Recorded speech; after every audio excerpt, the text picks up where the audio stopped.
शिव पुराण महात्म्य अध्याय दूसरा। देवराज को शिवलोक की प्राप्ति, चंचुला का संसार से वैराग्य। श्री शौनक जी ने कहा, आप धन्य हैं सूत जी, आप परमार्थ तत्व के ज्ञाता हैं। आपने हम पर कृपा करके हमें यह अद्भुत और दिव्य कथा सुनाई है। भूतल पर इस कथा के समान कल्याण का और कोई साधन नहीं है। आपकी कृपा से यह बात हमने समझ ली है। सूत जी, इस कथा के द्वारा कौन से पापी शुद्ध होते हैं, उन्हें कृपा पूर्वक बताकर इस जगत को कृतार्थ कीजिए।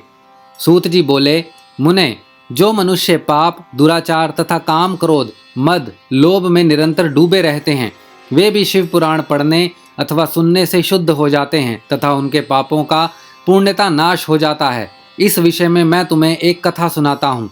देवराज ब्राह्मण की कथा। बहुत पहले की बात है कि रातों के नगर में देवराज नाम का एक ब्राह्मण रहता था। वह ज्ञान में दुर्बल, गरीब, रस बेचने वाला तथा वैदिक धर्म से विमुख था। वह स्नान संध्या नहीं करता था तथा उसमें वैश्यवृत्ति बढ़ती जा रही थी। वह भक्तों को ठगता था। उसने अनेक मनुष्यों को मारकर उन सब का धन हड़प लिया था।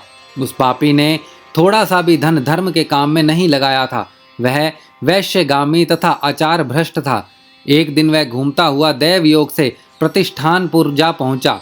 वहां उसने एक शिवालय देखा जहां बहुत से साधु महात्मा एकत्र हुए थे। देवराज वहीं ठहर गया।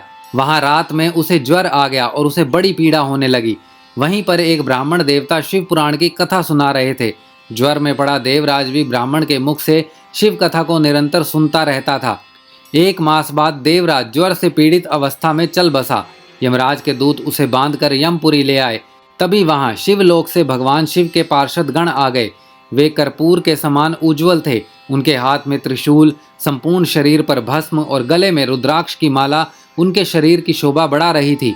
उन्होंने यमराज के दूतों को मार पीट कर देवराज को यमदूतों के चंगुल से छुड़ा लिया और वे उसे अपने अद्भुत विमान में बिठाकर जब कैलाश पर्वत ले जाने लगे तो यमपुरी में कोलाहल मच गया, जिसे सुनकर यमराज अपने भवन से बाहर आए।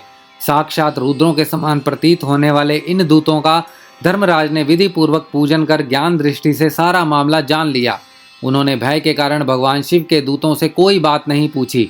तत्पश्चात शिवदूत देवराज को लेकर कैलाश चले गए और वहां पहुंचकर उन्होंने ब्राह्मण को करुणावतार भगवान शिव के हाथों में सौंप दिया।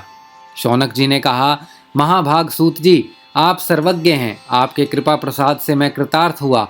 इस इतिहास को सुनकर मेरा मन आनंदित हो गया है। अतः भगवान शिव में प्रेम बढ़ाने वाली दूसरी कथा भी कहिए।